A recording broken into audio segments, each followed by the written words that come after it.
ചേട്ടാ, ഞങ്ങൾ ഈ രാവിലെ തുടങ്ങി അന്ത്യാവുന്നേരം പണിയെടുത്തിട്ട് ഞങ്ങൾക്കൊന്നും ഒരു ഗതിയില്ല.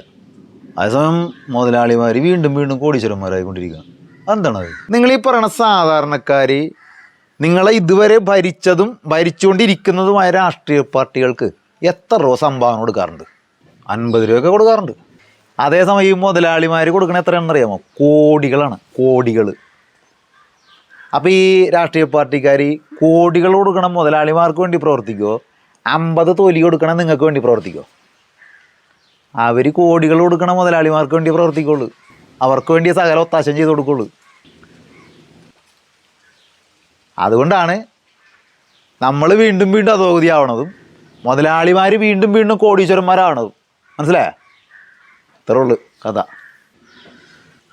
നമ്മളെപ്പോലുള്ള സാധാരണക്കാർ ഗതി പിടിക്കണമെന്നുണ്ടെങ്കിൽ നമ്മൾ സാധാരണക്കാരിൽ നിന്ന് സംഭാവന വാങ്ങി നമ്മൾ സാധാരണക്കാർക്ക് വേണ്ടി തന്നെ പ്രവർത്തിക്കണ രാഷ്ട്രീയ പാർട്ടി വളർന്നു വരണം. എങ്കിൽ നമ്മളൊക്കെ നന്നാവും. അല്ലെങ്കിൽ ഗതി ഇതൊക്കെ